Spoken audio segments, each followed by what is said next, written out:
beberapa momen ceramah di Makassar ini, Kiai Haji, bayangkan tuh, Profesor Akil Siraj, tidak apa-apa katanya milih pemimpin kafir, yang penting tidak korupsi.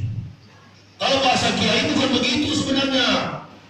Bahasa Kiai begini nih, sedangkan Muslim korupsi, apalagi kafir. Wah, itu baru bahasa Kiai. Kalau bahasa Kiai sudah biar kafir, yang penting tidak korupsi. Ada apa di negara kita ini? Saya dari kafir masuk Islam. Sebenarnya kalau masuk Islam itu kurang tepat. Ya, pindah agama apalagi tidak tepat juga. Nanti kalau lihat ada perempuan hamil di luar sebentar kita usai majelis ilmu, ada perempuan yang hamil agamanya bukan Islam, maka bayi dalam kandungannya itu adalah fitrah Islam. Dari orang dalam kandungan itu sudah fitrah, sudah Islam. Alastu bi rabbikum qalu bala syahidna. Jadi saya waktu kecil, istri dan anak, satu keluarga kami, dari kandungan ibu kami masing-masing, kami sudah Islam. Jadi bukan pindah agama, kembali kepada fitrah. Dalam Quran surah Al-Anfal begitu jelas, Allah muliakan manusia beriman dan Allah hinakan orang-orang kafir. Inna syarat dawabi indallahi allazina kafaru fahum la yu'minun. Kata Allah, sesungguhnya binatang makhluk yang paling buruk di sisi Allah adalah orang-orang kafir. Fahum la yu'minun, karena mereka tidak mau beriman. Bagaimana kita mengadakan halal bihalal? Memaafkan. Baru yang menyampaikan tentang konsep halal bihalal ini orang kafir. Ada spanduk di jalan yang saya selalu sebut-sebut itu. Maaf dari dalam hati, bukan basa-basi. Luas pemahaman itu. Ditulis oleh Irman YL, ada itu di jalan. Saya kalau lewat di kota mau menuju ke Dayak, ada di jalan spanduknya besar. Orang pakai kopiah. Maaf dari hati, bukan basa-basi. Kenapa bicara dari hati? Karena di sinilah tempatnya iman. Iman bukan di logika, iman bukan di kepala, iman bukan di kaki, iman bukan di perut, iman di dalam hati. Kalau iman di dalam perut, maka genap kata Nabi Sallallahu Alaihi Wasallam, manusia kalau hanya memikirkan apa yang masuk dari mulutnya dan tersimpan di dalam perut, maka nilai manusia itu tidak lebih dari apa yang keluar dari perut, tai. Ini yang terjadi dalam negara kita sekarang. Penjilat-penjilat, penjual Islam. Saya sejak masuk Islam dari 2006 sampai saat ini, insya Allah tetap menegakkan Islam. Sudah konsisten, sudah komitmen, mati, hidup, miskin, melarat, sengsara, kaya raya, saya tetap menegakkan Islam. Kadang-kadang kita lupa kan? Nah, saya mau tanya kepada Bapak Ibu, saudara-saudara, kira-kira orang Islam yang hebat itu bagaimana kira-kira? Oh, orang Islam yang hebat sudah 50 kali naik haji? Bukan. Orang Islam yang hebat itu dia hafal Quran 30 juz? Bukan juga. Orang Islam yang hebat jago pidato? Bukan. Orang Islam yang hebat di kepalanya bersarang 30 juz, di kepalanya bersarang ribuan hadis? Bukan. Orang Islam yang hebat adalah pandai dan pandai bersyukur atas nikmat-nikmat Allah. Orang puasa 30 hari, ketaatannya bukan pada 30 hari, bukan pada bulan Ramadan. Hadis Nabi yang saya baca tadi, al-id laisa bilabsil jadid walakin al-id bitaatin wajid. Nanti ketaatan itu terlihat setelah Ramadan. Kalau kita ikuti ceramah-ceramah para ulama yang dulu-dulu, kalau sekarang susah mencari ulama yang sehat. Yang nggak sehat sekarang, Pak. Kebanyakan ini nggak ada ulama, sudah kurang yang sehat-sehat. Yang banyak sekarang ini sudah sehat. Coba nonton televisi itu. Bahkan dakwah dijadikan sebagai ajang main-main. Mama Dedek jadi Yuri, Ahmad Al-Habsyi jadi Yuri. Kemudian disuruh anak-anak muda pidato. Padahal konsep agama kita Islam ini, segala sesuatu rujukannya adalah Quran dan hadis. Saya masuk Islam hanya tunduk kepada dua, Quran dan hadis. Di luar daripada dua ini, saya bilang istri dan anak-anak saya, jangan kita ikuti. Makanya kami kalau berislam itu nggak peduli, ini orang kunut, ini tidak kunut, kami tetap sama-sama berjamaah. Yang penting jamaah itu masih mengakui la ilaha illallah Muhammad Rasulullah. Kami masuk di situ sebagai jamaah.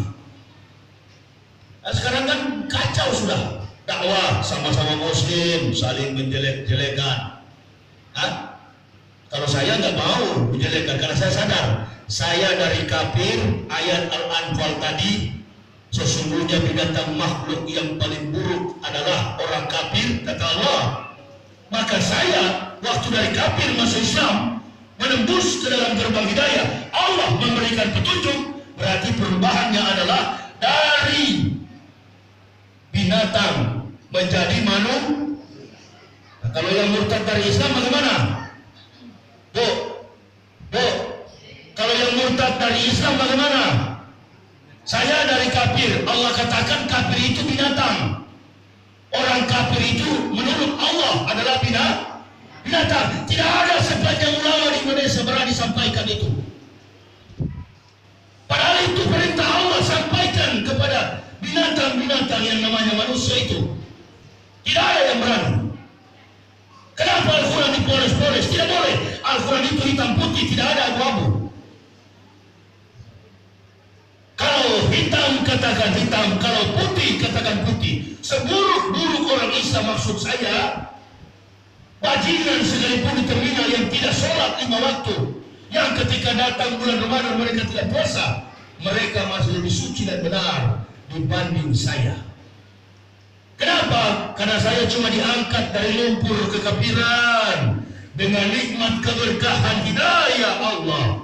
Ditempatkanlah kami kepada sebuah kehidupan yang abadi, kehidupan yang kekal, dinul haq, dinul Islam. Baru kami mengenal, oh ini jalan kehidupan yang sebenarnya. Ketika meninggal dunia, hadis Nabi SAW, al-mu'minun la ya'mutuna bal yunqalu. Berarti orang Islam tidak pernah mati, mereka hanya pulang kuburan itu cuma transit. Kuburan itu hanyalah transit. Lalu kenapa kalau ada orang mati, umat Islam yang wafat, kita menangis mati-mati diri? Gak usah, itu kematian orang kafir yang begitu, karena dia berpisah dengan nikmat dunia. Kita bukan dunia yang kita kejar. Adapun Allah berikan dunia ini untuk kebahagiaan, jembatan menuju akhirat. Wa ma kana li nafsin an tamuta illa bi idznillah kitaban muajjalah. Wa ma yurid sawabad dunya nu'tihi minha, kata Allah. Wa ma yurid sawabal akhirati nu'tihi minha. Wa tanasir syakirin. Tidak ada, kata Allah, yang bernyawa di dunia ini tidak akan mengalami kematian kecuali illa bi'idnillah kitabah mu'ajalah, kecuali dengan izin Allah, kitabah mu'ajalah, sebagaimana waktu yang telah ditetapkan. Barang siapa wa yurid sawabat dunia, meminta dunia, nu'tih minha, kata Allah, kami kasih, kami berikan. Wa yurid sawabal akhirati nu'tih minha, siapa meminta akhirat, kata Allah, kami berikan. Di ujung ayat itu tuh yang saya katakan tadi, wa janasy syakirin, dan kami balaskan kepada orang-orang yang bersyukur. Ilmu yang paling tinggi dalam Islam adalah pandai. Kita tidak pandai bersyukur. Waktu dari pesantren belum jadi kiai, belum jadi profesor, taatnya minta ampun. Belum jadi pejabat, belum jadi menteri, belum jadi presiden, belum jadi DPR, Masya Allah, syukurnya minta ampun. Jidat sampai mau terkupas karena sholat. Begitu sudah diangkat menjadi pejabat, diangkat menjadi orang yang afdalun nas, yang paling utama, diangkat, dimuliakan derajatnya oleh Allah, lupa diri, dan Allah Maha Hidup. Maka orang-orang seperti itu, lihatlah, satu persatu antri dihinakan oleh Allah, masuk ke dalam penjara. Abu Hurairah, Amr bin Ka'ab pernah datang kepada Nabi, mendekati Nabi di pagi-pagi buta, bertanya kepada Nabi SAW, ya Rasulullah, man a'lamu nasi, man a'budu nasi, man abdulu nas. 3 pertanyaan, ya Rasulullah, siapakah manusia yang berilmu? Siapakah abdul nas yang ahli ibadah? Siapakah yang abdul nas? Nabi SAW, al-aqilu, orang yang berakal. Coba perhatikan di zaman sekarang ini Pak Haji, kalau mau mencalonkan diri jadi gubernur, jadi wali kota, jadi bupati, dari anggota DPR, naudzubillah summa naudzubillah, dari ujung nama sampai ke ujung nama penuh gelar. Dr. Andus, Insinyur Haji Ismail Muslim MBA, MBU, MBX, MBR. Besok kemana? Kemana kira-kira orang pintar-pintar ini? Kemana mereka? Bahkan suami istri berjamaah ke penjara. Pintar tapi tidak itu karena tidak tahu bersyukur nikmat yang Allah berikan. Saya begitu berhidayah oleh Allah, jalan keliling berdakwah, membenarkan Islam di mana-mana, dan tidak pernah mengajarkan orang, begini cara sholat yang benar, rentangkan kaki 50 derajat. Itu bukan bidang saya. Orang Islam ini tidak usah diajar yang begitu, sudah tahu. Mau kaki ke muka begini, mau tutup begini juga boleh. Nabi suruh tutup, suruh buka begini supaya apa? Kalau 20 rakaat tarawih kos lampu tidak pecah. Kalau dijepit begini kan bahaya di kos lampu Haji. Tahu nggak kos lampu 55 atau cat menguni kan begitu? Masa lupa dengan lampu Petromax? Makanya harus dibuka dikit begini. Mau buka lebar juga boleh, tapi kalau sudah terlalu lebar mengganggu, sapnya bisa 3 orang, ente sudah kuasai. Nah, yang biasa-biasa aja. Tidak pernah saya ke masjid, begini cara sholat yang betul. Gak usah diajar yang begitu, jamaah semua tahu. Masuk masjid, pergi berwudu, bersihkan, bersuci dulu, barulah datang ke dalam masjid. Ya, laki-laki perempuan dipisahkan untuk melaksanakan sholat ibadah kepada Allah. Nah, inilah perbedaan-perbedaan ini yang menjadi penilaian ketika saya masih beragama Kristen dan memimpin sebagai rektor. Semua dalam gereja itu bisa digabung, perempuan laki-laki. Wow. Ya, bahkan ibu-ibunya kalau di Kristen, masya Allah, mana pakai jilbab begini? Baju pendek itu lebih enak. Itu lebih dikasih oleh Kristus. Dan ini Pak yang orang Islam ikut-ikut.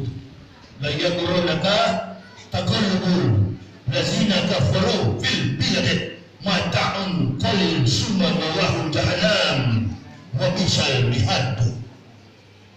Ikut-ikutan gaya orang-orang kafir. Coba perhatikan kalau hari Minggu. Tunggu saja hari Minggu ya. Besok. Ini kan Sabtu, Ahad, besok Ahad. Tunggu saja mereka pergi ke gereja. Ibu-ibunya ada yang pakai baju 1 tali, pakai roknya pendek begini. Allah. Masuk dalam gereja. Saya ceramah mau minum. Saya nanti habis ceramah Pak Haji baru minum. Duduk di dalam gereja, sama-sama satu bangku gereja begini. Sini laki-laki, sini perempuan, tak apa-apa. Duduk satu bangku gereja. Nah, kalau dapat ketemu laki-laki yang memang iya kan? Wah, dia aduh, paha putih dia gosok-gosok bisa dikira. Tambah lagi pakai lagu-lagu, makanya ya sebut. Begitu memang di sana. Makanya saya ke masjid. Ya, saya yang paling enak karena saya pendeta, saya di atas mimbar. Wow. Kenyang betul tiap hari Minggu itu kan. 1 minggu 1 kali ketemu Tuhan. Iya, kan cuma hari Minggu. Hari Minggu saja kebaktian, hari lain tidak. Makanya di gereja banyak burung. Hari Senin, hari Selasa, Rabu, Kamis, Jumat, Sabtu, burung yang kebaktian, burung gereja. Nanti hari Minggu baru ketemu Tuhan. Wah, Kalau sudah ketemu sampai 5-6 jam. Ya, pakai sepatu boleh masuk gereja.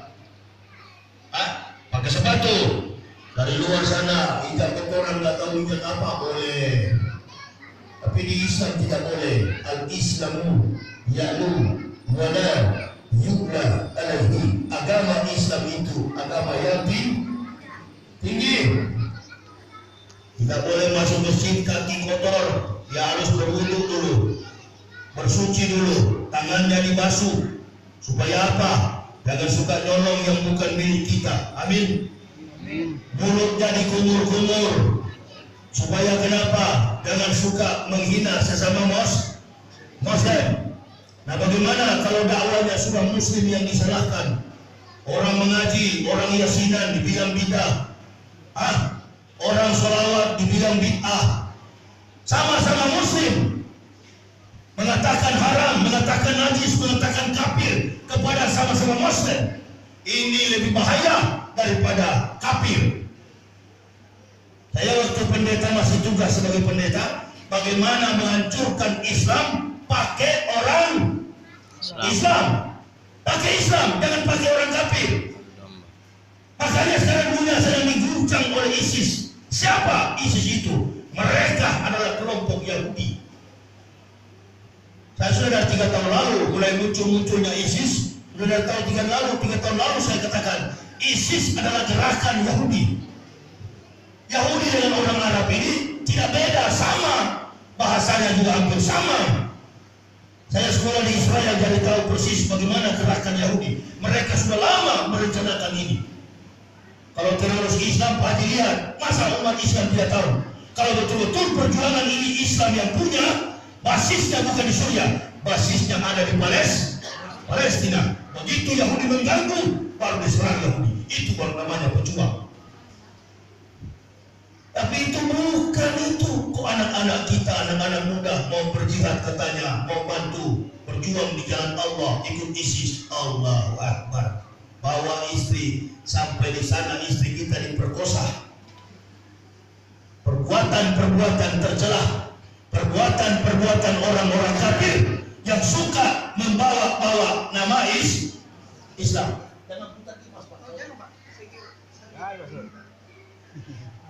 Jangan suka-suka membawa-bawa Islam padahal hanya menghancurkan Islam.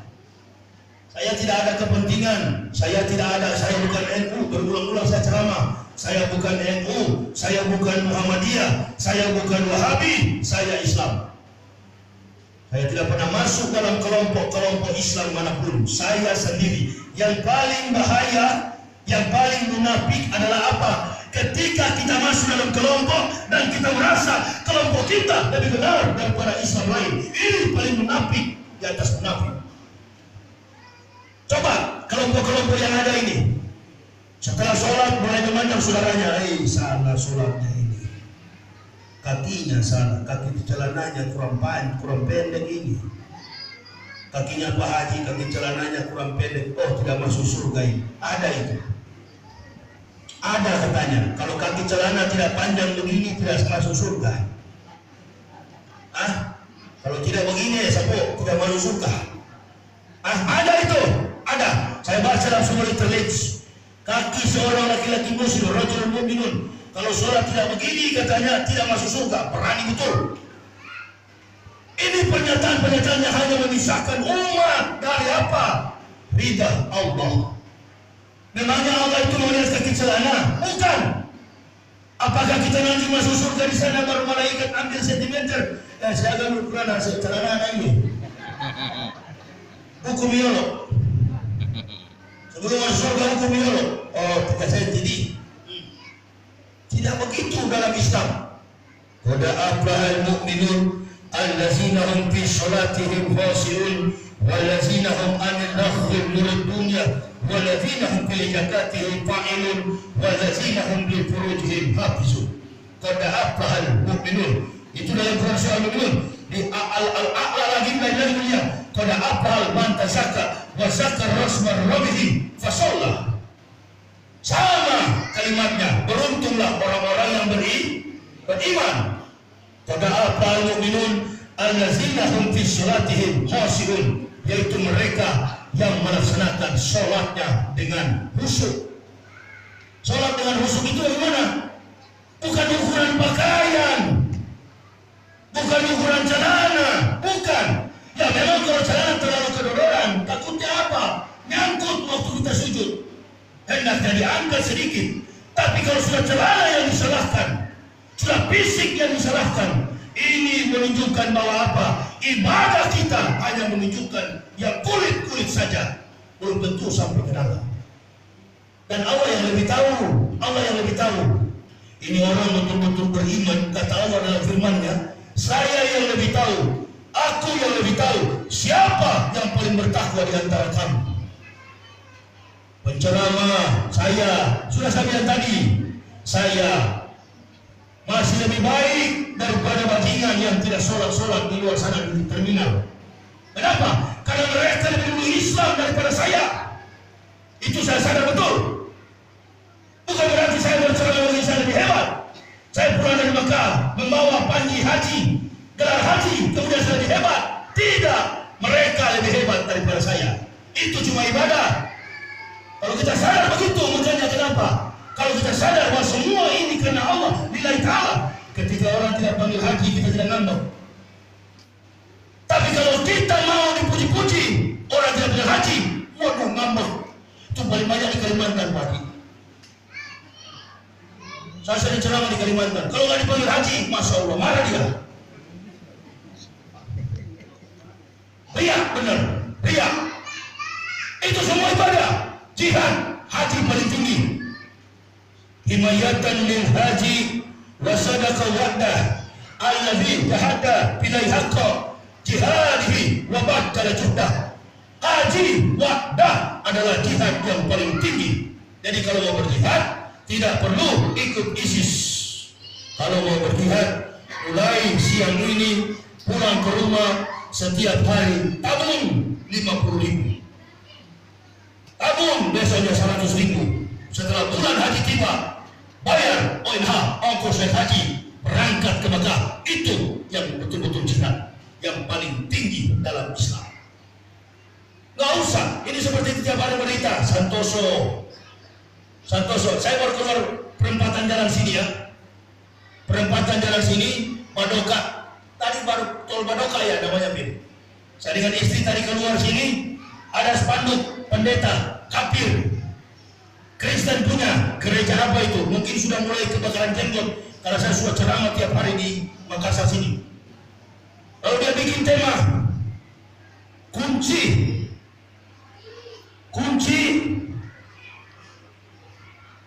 melawan teroris, kuasa setan dan pedukunan. Betul.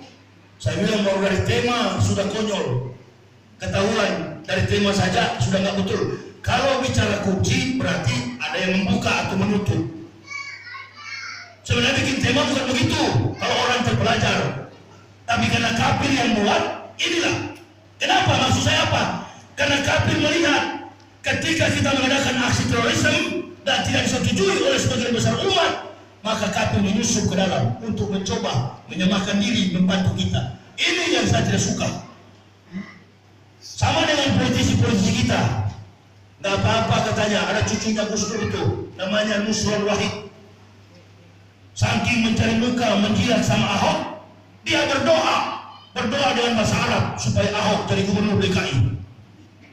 Sebenarnya kalau berdoa jangan pakai bahasa Arab, pakai bahasa Cina, karena yang didoakan adalah orang Cina.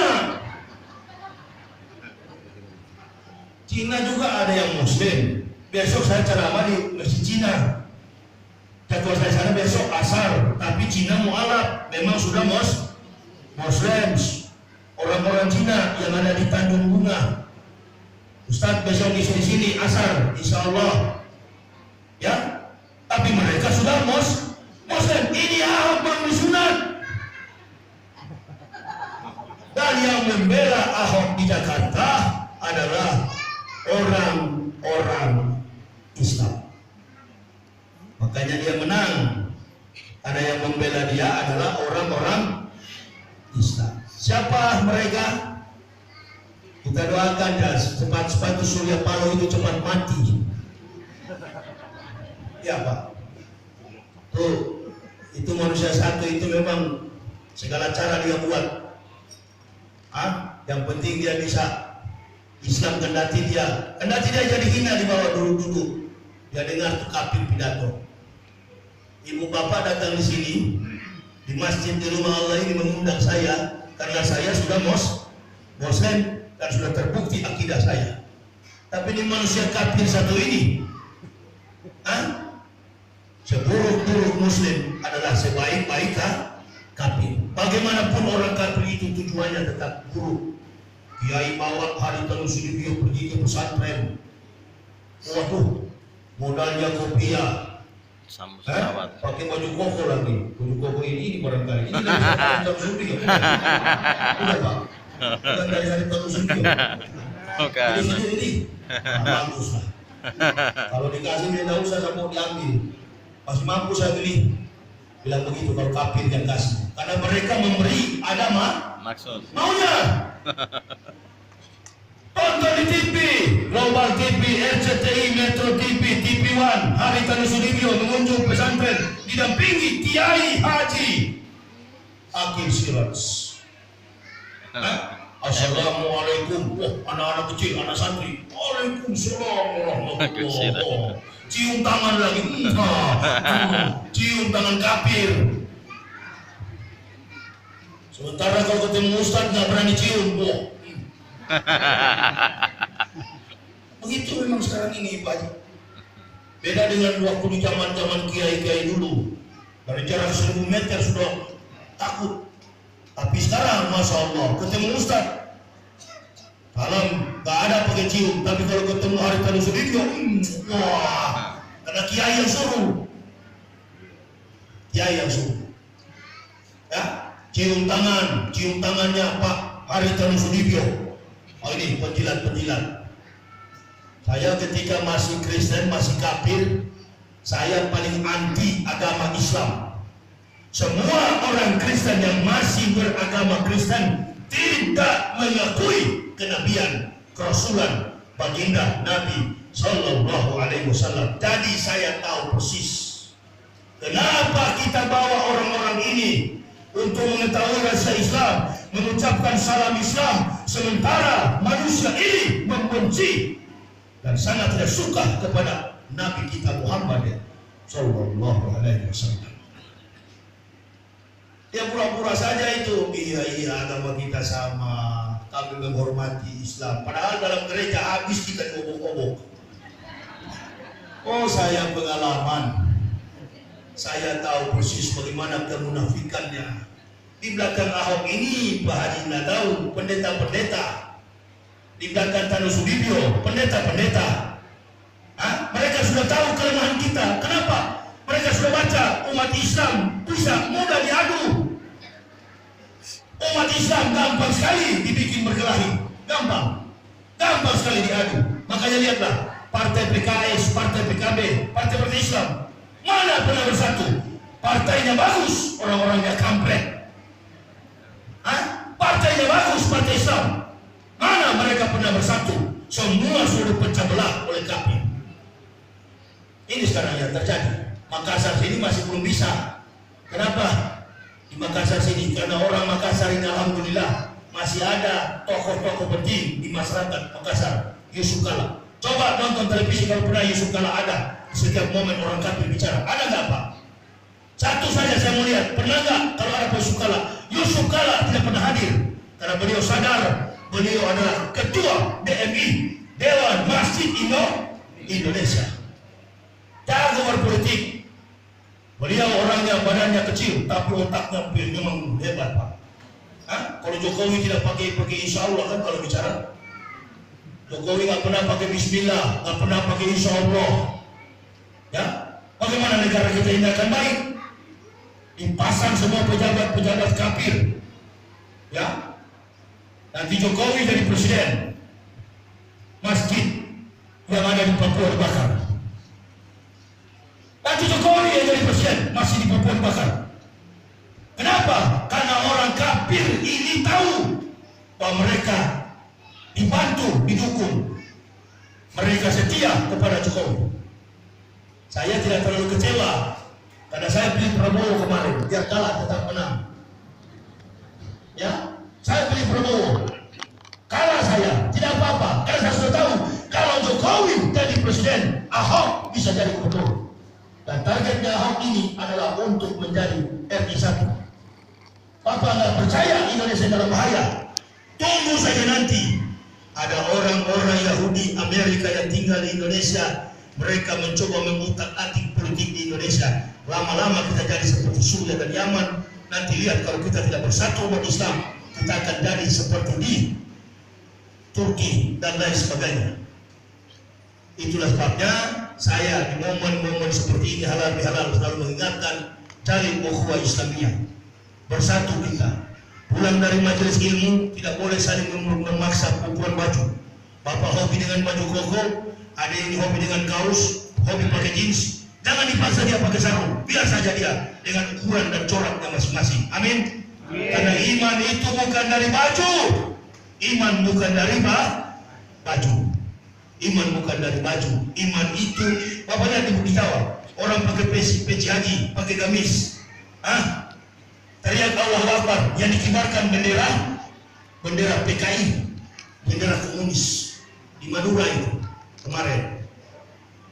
Banyak sekali hal-hal yang negatif yang sedang terjadi di bangsa ini. Tapi pada prinsipnya negara kita ini, bahkan dunia ini sedang menuju kepada penghakiman terakhir. Sudah dekat sekali kiamat. Kejahatan, kedurhakaan anak muda di mana-mana. Ini menunjukkan bahwa dunia ini sudah tidak lama lagi akan terjadi kiamat. Dosa di zaman para nabi, dosa di zaman para nabi Nuh, Nabi Lot sudah terjadi sekarang. LGBT, bahkan di Jakarta kawin sesama jenis sudah sering terjadi. Saya di Jawa Barat, saya tinggal di Cibubur, masih wilayah Jakarta Timur, tapi gubernur kami adalah Ahmad Heriawan. Saya tinggal di Jakarta Timur, wilayah Jakarta Timur Cibubur, tapi gubernur kami adalah Ahmad Heriawan. Masih wilayah Jawa Barat, Banten. Saya lihat bagaimana orang kawin sesama jenis. Bahkan orang yang takwa siang malam di masjid. Saiful Jamil. Saiful Jamil, Masjid Al-Musyawarah, Kelapa Gading. 5 kali saya ceramah di situ. Setiap saya ceramah pasti ada Saiful Jamil aktif berjamaah. Siapa tahu, siapa yang mau sangka bahwa Saiful Jamil mengandung dosa fahisya. Dosa fahisya adalah dosa yang dilakukan umat di zaman Nabi Nuh. Makanya kota itu dibakar. Saiful Jamil, orang yang siang malam di masjid. Tapi siapa mau sangka dia sita kepada sesama lelaki. Jatuh. Sekarang ada di penjara. Inilah saya selalu mengatakan kepada anak istri kita masuk Islam ini, satu yang kita pegang adalah kalimat la ilaha illallah Muhammad Rasulullah. Kita pegang terus itu, jangan sampai bergeser. Kita tidak boleh mengikuti organisasi Islam manapun. Kalau kita diundang orang yang kunut, kita ikut kunut. Orang tidak kunut, kita juga tidak kunut. Kenapa? Yang kita banggakan adalah kebenaran Al-Quran. 8 tahun saya masuk pendeta. Saya buka tutup mempelajari Al-Quran. Jangankan satu kata, satu titik Al-Quran itu tidak dapat diselewengkan oleh otak dan tangan kotor manusia. Sedangkan kitab suci Kristen hampir setiap hari, hampir setiap tahun mudah sekali dirubah-rubah oleh para pendeta. Nah, lalu kita mengatakan kitab suci Kristen ada lain Injil. Kitab suci Kristen ada lain Injil. Betul kira-kira itu? Baru kita mengatakan kitab suci orang Yahudi. Apa Pak nama kitab suci Yahudi? Apa Pak Haji? Kitab suci orang Yahudi apa kira-kira? Nama kitab suci. Kitab suci orang Yahudi kan yang kita tahu apa itu? Taurat ya? Betul itu kira-kira. Kalau Pokemon itu kan istilah, siapa yang bilang bahasa Yahudi? Enggak. Ada orang bilang begini, saya udah berbeda. Ustaz, Pokemon itu artinya Saya Yahudi. Dalam bahasa Yahudi sama dengan bahasa Arab. Kalau saya berarti anak. Ana Jus. Kalau dia bilang ana Jus, berarti saya Yahudi. Tapi kalau Pokemon nggak percaya saya kurang yakin karena saya ahli bahasa Yahudi. Saya belajar alef, bet, gimet, dalel, he, waw, sayin, ket, tet, yot, kaf, lamet, mem, nun, samek, ain, besade, kofresu, siptau. Nah itu bahasa Yahudi Pak, abjadnya. Jadi kalau Pokemon ini saya nggak tahu. Ini kan istilah-istilah orang dari Jepang dan Cina itu. Jadi kalau bilang itu bahasa Yahudi, saya ragu. Nah, inilah kita. Bahkan ada ustadz di Jakarta mengatakan Isa Al-Masih nama aslinya adalah dalam bahasa Yunani katanya Yeshua Masya. Salah. Bahasa asli Isa Al-Masih adalah Yeshua Hamasya. Itu bahasa Ibrani, bukan bahasa Yunani. Bahasa Yunaninya Lesaus Christos. Dari dewa keturunan Zeus sampai kepada Yesus. Nah itu keturunan dewa Yunani, Romawi kuno. Itu yang dianut oleh agama Kristen sekarang. Jadi Kristen tidak ada hubungan dengan Injil, Kristen tidak ada hubungan dengan Nabi Isa alaihissalam. Isa yang membawa Injil, Musa yang membawa Taurat. Kitab suci orang Kristen bukan Injil, namanya Perjanjian Baru dan Perjanjian Lama. Nama kitab suci umat Islam adalah Taurat, Injil, semua kitab nabi-nabi di zaman dulu tersusun yang sekarang kita gunakan namanya Makanya tidak sah iman bapak dan ibu saya kalau tidak mengimani salah satu kitab dan nabi yang diutus Allah, termasuk Nabi Isa alaihissalam. Salah pemahaman kita. Mana orang Departemen Agama panggil tanya Menteri Agama, betulkah kitab suci Kristen itu Injil? Tidak betul. Tapi kita disuruh akui saja biar nggak betul. Saya bilang sama anak saya, lebih baik agamamu dapat 5 anak daripada kau salah di hadapan Allah. Ya, kalau disuruh jawab apa kitab suci Kristen? A. Al-Quran, B. Injil, C. Tripitaka. Kalau dia ditanya begitu dalam pertanyaan multiple choice, pilihan ganda, maka kau jangan jawab Injil. Jawab apa? Jawab saja Perjanjian Baru. Injilnya kamu coret dan tulis dengan pulpen Perjanjian Baru. Anak saya salah, gak apa-apa, dapat 5 agama. Yang penting kau tidak salah di hadapan Allah. Kita disuruh-suruh akui selama ini, dipaksa untuk mengakui kitab suci Kristen Injil. Saya punya bukti ratusan ayat kitab suci orang Kristen itu bohong. Ini ayat Bible. Ini bukan Injil. Ini data-data kepalsuan. Nah, ada angkanya tapi tidak ada kalimatnya. Ratusan ayat bohong. Ini selama saya rektor saya sembunyikan bertahun-tahun. Kepada pendeta-pendeta saya sembunyikan. Nanti setelah masuk Islam barulah saya bongkar semuanya. Ini yang mengislamkan saya. Bukan saya tertarik dengan sikap orang Islam. Mana saya mau tertarik? Umat Islam saja sedikit-sedikit masuk penjara. Ya, nggak pernah tuh ada Matius, Markus, Lukas yang masuk penjara, nggak ada. Ya, kalau akhlak, pribadi, moral, sifat, karakter beda-beda tipis dengan orang kafir. Bahkan masih lebih bagus orang kafir kalau sifat. Karena orang kafir nggak ada tuh di penjara. Ahok itu dipuji. Kenapa? Karena perilakunya bagus, memang bagus. Kelakuannya memang bagus, kejujurannya tidak korupsi. Tapi kita, Masya Allah, biar sudah haji suka nyolong. Ya, dan saya mewisudahkan di sana itu bukan pendeta biasa. Saya mewisudahkan ribuan pendeta, itu dokumen saya ketika saya masih rektor. Apa yang saya cari bersama keluarga kami masuk Islam? Meninggalkan gaji yang besar, dan saya kemudian katakan kepada jemaah, kami bukan masuk Islam, Islam yang masuk kepada kami. Mana ada orang kafir mau masuk Islam itu? Innal ladzina kafaru sawa'un 'alaihim a ansartahum am lam tunzirhum la akan beriman, mereka tidak akan beriman kepada Islam. Laqad anzalna ayatin mubayyinatin wallahu yahdi Mayasya'u ila siratil mustaqim, kecuali Allah memberikan petunjuk. Mempelajari Al-Quran kurang lebih 8 tahun. 8 tahun saya buka tutup, membanding-bandingkan. Jangankan satu kata, satu titik Al-Quran itu tidak dapat diselewengkan oleh otak dan tangan kotor manusia. Setelah saya masuk Islam, Masya Allah, betapa tenang jiwa saya, betapa tenang hati kami sekeluarga. Apalagi ketika sudah selesai sujud kepada Allah, bertebaran di muka bumi untuk mencari nafkah dengan mengedepankan kejujuran dan sabar.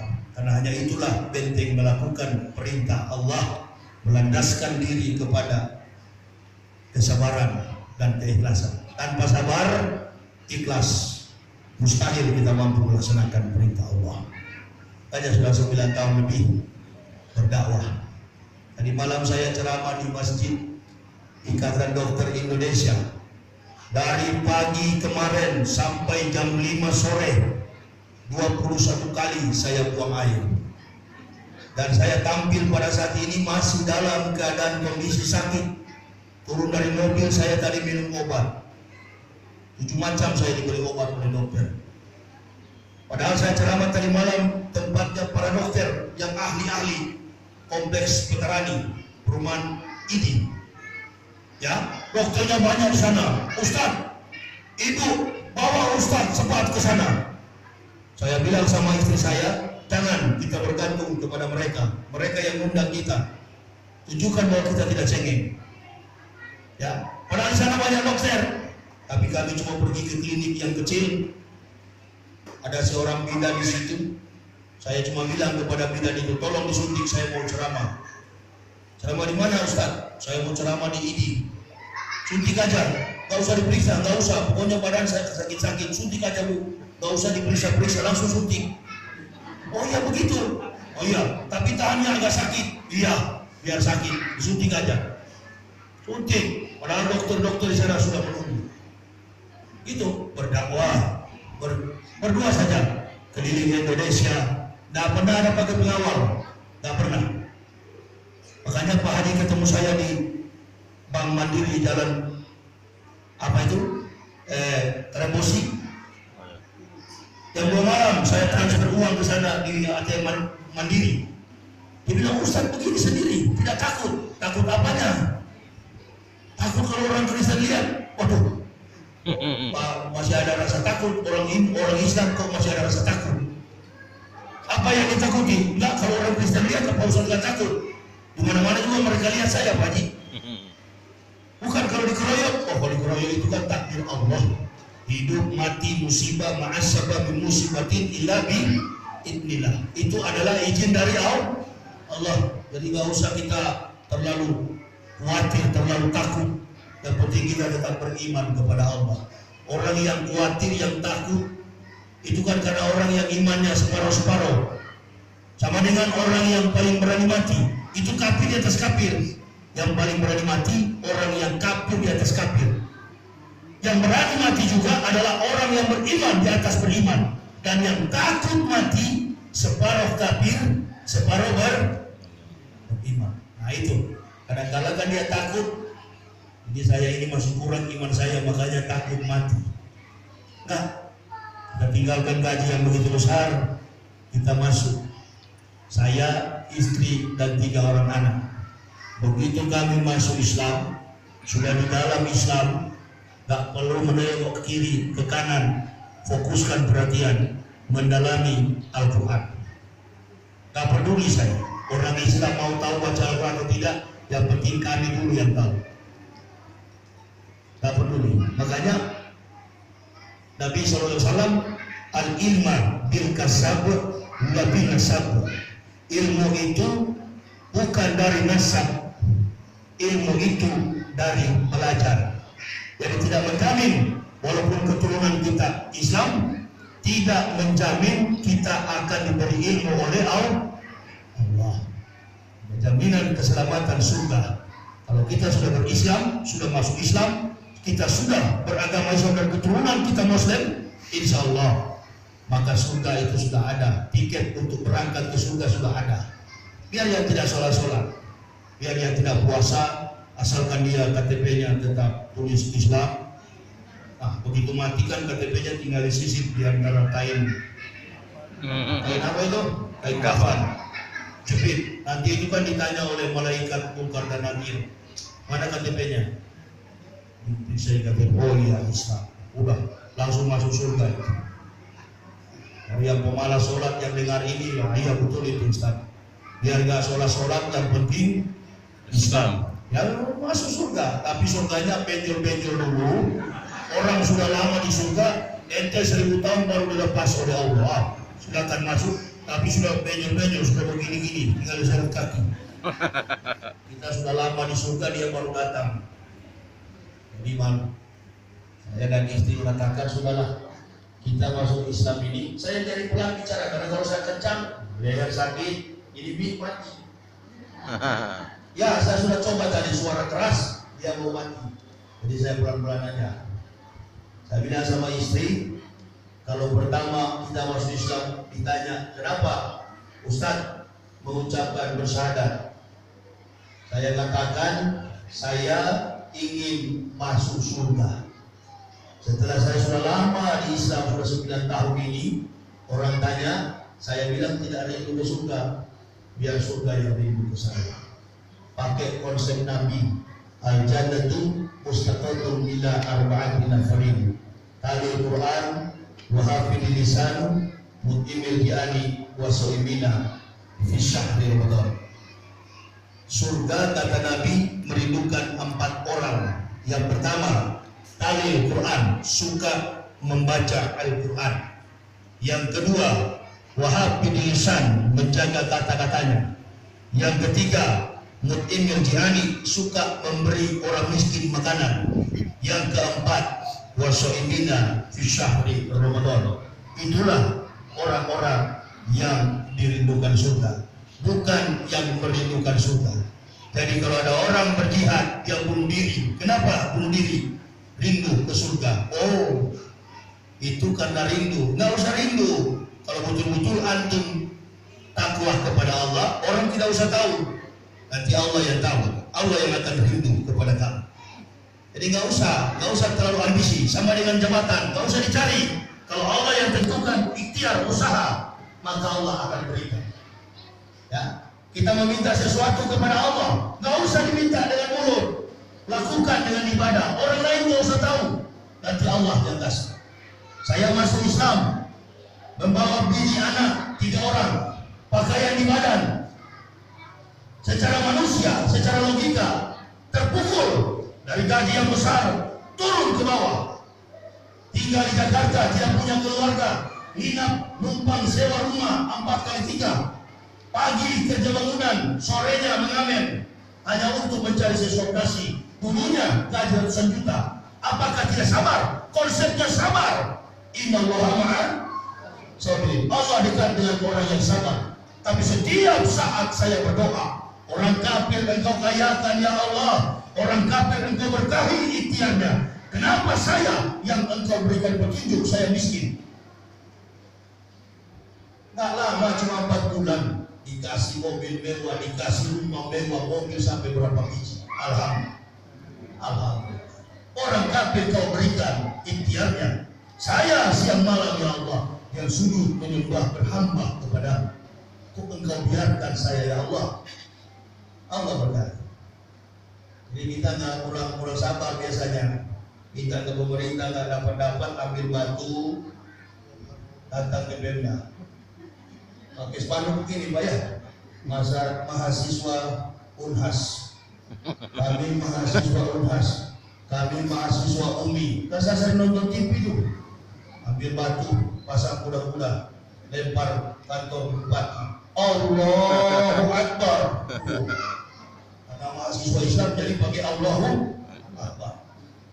Unhas juga Allahu Akbar, politeknik dan polihukum kan begitu. Fakultas teknik ambil batu juga Allahu Akbar, lempar polisi. Wah, polisi dan tentara juga merasa diri Islam, ambil juga batu. Allahu Akbar. Wah, dari di sana mahasiswa UKI, Paulus tengok-tengok, tepuk tangan, haleluya. Gak berhasil mereka.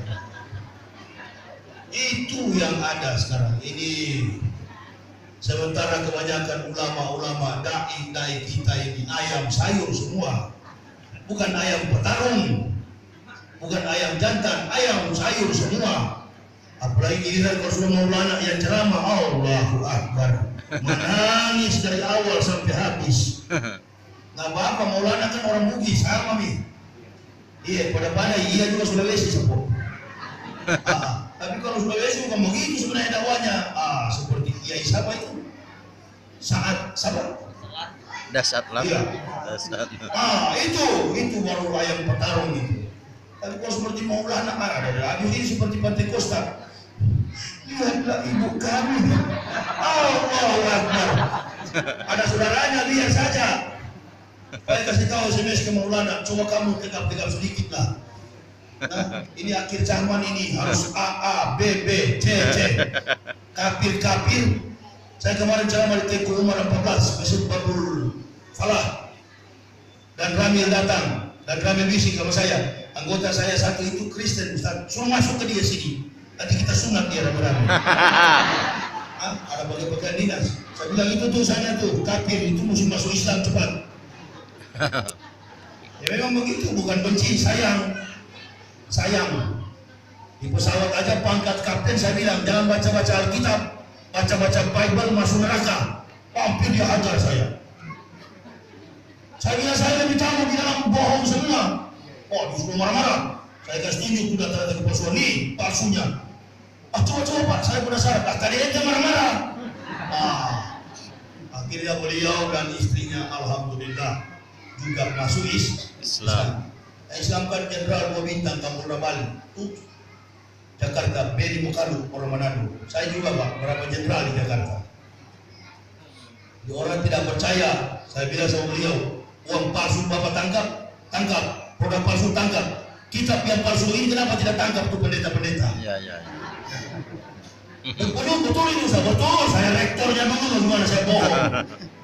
Ya, tapi coba cari Al-Quran kalau ada palsu begitu, cari saja. Inna ja'alnahu Qur'anan Arabial la'alakum ta'qilun. Ditulis dengan bahasa Arab agar kamu dapat mengerti. Jadi tidak ada yang bilang orang bahasa Arab ini kita tidak mengerti, kita paham.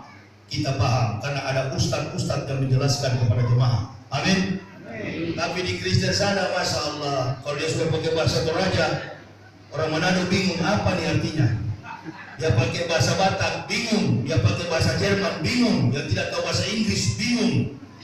Tapi kita umat Islam menggunakan bahasa Arab, diterjemahkan ke dalam bahasa negara yang kita.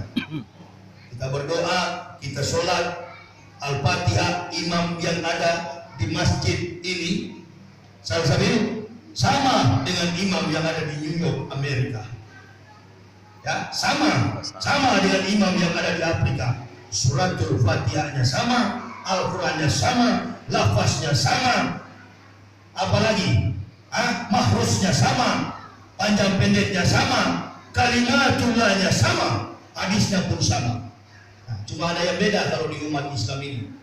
Nah, sudah pengalaman 9 tahun, sholat berjamaah begini sama. NU, Muhammadiyah, Wahabi boleh sholat sama-sama, ya. Tapi nanti atahiyatul terakhir baru kelihatan mana yang beda. Ujung jarinya ini, ada yang lurus begini, ada yang agak nakal, dia goyang-goyang begini. Ini dia 1437 Hijriah, ada lagi yang baru, dia cungkil begini. Ya bagus nih, bagusnya begini nih, supaya kan latihan makanya tuh. Begitu mencolek kan sudah lincah. Begini, ada yang begini. Saya pernah tanya, kenapa digoyang-goyang begini? Saya goyang-goyang begini, Ustaz, ini melafazkan Allah dan Rasul. Betul juga ya, tidak salah. Jangan dibilang salah itu, betul. Yang salah itu kalau kita mulai menegur, memponis bahwa ini saudaraku salah sholatnya. Bajumu salah, bajumu tidak Islami. Bajumu tidak. Ini yang bahaya. Di Lampung saya pernah sholat dengan ibu-ibu, ajak tuh ibu, ayo kita sholat berjamaah. Enggak mau Ustaz. Kenapa? Tanya istri saya. Enggak boleh Ustaz. Kami ini ada tim dari Jakarta. Ustaz kami dari Jakarta itu mengatakan kami tidak boleh sholat kecuali dengan tim-tim yang Ustaz ini sudah bina. Karena kami melatih diri untuk sholat yang sempurna. Siapa Ustaz dari Jakarta? Ini Ustaz, si A, si B. Oh, begitu. Kasih tahu Ustaz itu dia bukan Ustaz, setan. Kalau sudah ada Ustaz begitu, apa beda dengan pendeta? Pendeta begitu. Pendeta larang Katolik pindah ke Protestan, pastor larang jemaatnya pindah ke Protestan. Semua mengkapling diri benar. Coba Kristen itu kalau sama, tidak sama. Satu keluarga, kakak beradik, satu Katolik, satu Protestan, tidak bersaudara, walaupun bersaudara bermusuhan. Nah di Islam jangan sampai terjadi begitu. Sama-sama kita Al-Qurannya sama, Nabinya sama, Tuhannya adalah Allah. Tidak boleh dibeda-bedakan. Tapi yang berkembang dakwah selama ini kan salah semua. Nah, ketemu Masya Allah, kecambuk itu kelihatan. Kalau bukan kelompoknya yang menang, merasa di kelompoknya yang berbeda. Gak masuk kelompok saya, salah kamu. Itu. Kan pernah anak muda tanya sama saya, Ustaz, itu masjid kami dulu ramai. Ada orang yang datang katanya kalau imamnya tidak pakai jenggot, maka sholat itu tidak sah. Oh, ente mau pakai jenggot, saya kami nggak ada jenggot itu, saya jadi imam. Kok alat fisik begini yang diperdebatkan? Ini kalau sudah masuk yang kubur, wa jasadihi bima ablahu, jasadmu dengan apa kau lakukan? Jenggot, semua kulit tubuh ini akan hancur bersatu dengan tanah. Yang pulang adalah ruh kita. Amin. Wah, itu hanya tipuan belaka. Masya Allah. Saya pakai jenggot karena saya Ustaz. Saya sadar Ustaz baru ilmu satu biji ayat, jadi jenggotnya pendek dulu. Nanti kalau sudah banyak, sudah ribuan hadis, baru mulai panjang. Ya, bapak-bapak, ibu-ibu nggak usah pakai jenggot. Bukan itu ukurannya, memangnya di sana. Oh, ukur jenggot dulu malaikat masuk pintu surga, ukur. Siapa yang ukuran jenggot ini? Oh, berarti surganya paling tinggi. Jenggot seperti saya di ruang tamu yang tidak pakai jenggot begini, botak sama sekali begini, ini surganya di dapur. Wah, kalau begini apa? Bagaimana dalam Islam ini? Memang kebetulan imamnya memang dagunya tidak bisa tumbuh jenggot, tapi dia hafal 30 juz. Ayo, sanggah saja itu kalau bisa sanggah. Tidak bisa dilawan itu. Berarti Islam tidak mengenal penampilan fisik. Allah yang lebih tahu sampai kepada kedalaman hati kita.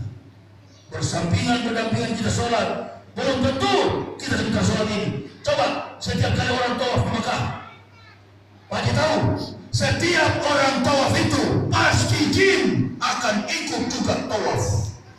Wa ma khalaqtul jin wal insa illa liya'budun. Setiap musim haji tawaf keliling Ka'bah selalu saja ada jin yang menyertai. Kenapa? Karena jin juga diwajibkan sujud menyembah kepada Allah. Artinya ibadah kita, sholat kita yang paling afdal adalah ketika kita depan Ka'bah. Makanya berusaha kesempurnaan iman Islam itu adalah sampai kepada haji. Pulang dari sana yang tadinya pemabuk, yang tadinya tukang nyolong berhenti. Tapi haji-haji Indonesia enggak, pulang dari sana tambah nyolong. Waduh, sudah jadi pejabat. Kan? Sudah jadi pejabat, begitu jadi haji, kau mau pergi. Wah, begini, karena kita mayoritas muslim, jadi kamu kalau mau jadi bupati, cepat-cepat pergi haji, di uang. Karena mayoritas orang Indonesia muslim, kamu jadi menteri, pakai haji dulu supaya dipilih. Kau jadi presiden, buru-buru jadi haji. Wah, tiba-tiba insinyur haji, waduh, sudah jadi haji. Abdul enggak? Bulan dari sana, Masya Allah, asal balik kumpul gak pakai tajwid. Memang negara kita ini uang dan berusaha. Belum terasa. Dia pulang dari haji sehat, 1-2 bulan sudah ditangkap lagi oleh Abraham Samad. Saya tetap masih pakai Abraham Samad karena saya diakui kalau KPK dulu dipimpin oleh Abraham Samad. Ini KPK sudah dibolak-balik, ini KPK-nya Jokowi. Iya, Ahok itu kan seharusnya sudah ditangkap. Coba kalau Islam yang begitu reklamasi pantai, kalau nggak di dalam. Tapi karena Ahok yang bikin, bebas. Pak Jokowi presiden. Yusuf Kala nggak terkait. Yusuf Kala itu cuma wakil. Dan biar sedikit Yusuf Kala itu masing-masing mengucapkan insya Allah beliau baru datang. Ada masuk Makassar sekarang hari ini. Tadi jalan penuh. Ada Pak Yusuf Kala yang datang. Tutup semua jalan, dikat. Beliau mau turun. Ya, Yusuf Kala mas seperti insya Allah Pak. Kalau ditanya wartawan, bagaimana Pak JK dengan program kerja dari Aceh? Insya Allah nanti selesai. Kecil tapi ingat. Masih pakaiin. Insya Allah. Insya Allah memang orang masjid beliau. Dia berpolitik, tapi dia tidak berani mengesampingkan Islam. Makanya lihatlah harta di mana-mana Allah berikan, dari atas dia turunkan, dari bawah Allah kasih kepada beliau. Maksud saya begitulah kita orang Makassar, ikuti jejak beliau. Bila perlu dekati, bagaimana Bapak bisa haji dan kaya? Ada itu ilmu sama beliau. Tanya sama beliau. Gak mungkin gak ada. Bagaimana menyikapi agama dan politik? Banyak nanti muncul segera. Yang orang cerdas dan cepat sekali dia muncul dari mulut beliau, akan terungkap. Tapi kita sendiri yang tidak mau belajar kepada pejabat-pejabat yang memang betul-betul Islam. Saya kira ini yang bisa saya sampaikan bagi Bapak Ibu, saudara-saudara, mungkin yang ingin menambah wawasan untuk kita mengetahui tentang kebenaran Islam, sejarah kehidupan kami memeluk Islam. Nanti ada saya bawa buku, bagi yang berminat silakan ada di mobil saya. Buku yang berjudul Keadaan Manusia di Hari Kiamat. Buku yang kuning ini sudah nggak ada, nanti besok baru dikirim dari Jakarta. Tapi bagi yang ingin mendapatinya, catat aja lewat Pak Haji. Nanti kita drop di sini besok, sebentar malam atau besok pagi sudah ada bukunya. Karena kemarin Jumat selesai dicetak. Saya ini kan Pak Haji, memang nggak ada donatur. Kemanapun berdakwah, saya membayar hotel segala macam, semua biaya dakwah itu dari pribadi. Gak pernah saya mau pakai manajemen. Waktu saya masuk Makassar sini ada berapa manajemen kejar saya, tanya tuh istri saya. Sampai sekarang masih SMS, biar kita atur Ustaz dakwah, Ustaz kemana. Ustaz tahunya tinggal ceramah, pulang hotel makan. Oh, saya bilang jangan. Saya cari masuk Islam bukan cari uang. Kalau saya cari uang, kenapa masuk Islam? Rugi. Di sana saya digajar Ustaz juga. Saya masuk Islam mencari ridha Allah. Jadi bagi jemaah yang berminat, kalau tidak berminat tidak apa-apa. Yang penting saya sudah berdakwah. Saya tidak pernah menargetkan dalam berceramah. Tidak ada manajemen. Kami jalan suami istri. Siapa yang tahu nomor saya, undang kami. Insya Allah kami datang untuk berceramah. Karena Islam mengajarkan lebih baik tangan di atas daripada tangan di bawah. Jadi kalau ada mualaf yang datang ke masjid minta uang, itu bukan mualaf, itu kualat. Jadi mualaf dengan kualat beda. Kalau mualaf orang yang dicintai, orang yang mendapat petunjuk, muhtadin. Bukan muhtadin, muhtadin. Orang yang disayang oleh Allah. Kalau disayang oleh Allah, berarti apa yang dia minta Allah berikan. Jadi tidak mungkin kalau mualaf itu susah. Kalau dia dulu kaya di Kristen, insya Allah di Islam tambah kaya. Kalau dulu di Kristen doktor, di Islam jadi profesor. Jadi bohong itu kalau masuk Islam susah. Bagi ibu bapak yang berminat, silakan. Nanti istri saya yang belajarnya ada di mobil, karena di masjid tidak boleh berjualan. Saya kira ini yang bisa saya sampaikan. Mudah-mudahan bermanfaat bagi kita semua. Insya Allah kita akan jumpa lagi jika Allah berkenan di waktu-waktu berikutnya. Saya mohon maaf karena kondisi saya kurang sehat. Insya Allah nanti ada momen tertentu. Pak Haji juga sudah tahu nomor saya. Saya masih lama di Makassar dan akan keliling Makassar sampai bulan Maulud Nabi. Sudah banyak sudah tercatat sampai Agustus. Jadi saya akan berkeliling sambil juga mohon doa dari jamaah dan seluruh panitia untuk kami tetap semangat memberitakan kebenaran Allah. Kita tutup pengajian ini. Terima kasih atas segala perhatiannya. Mohon maaf atas segala kekurangan saya. Ursikum wa nafsi bitaqwallah. Assalamualaikum warahmatullahi wabarakatuh.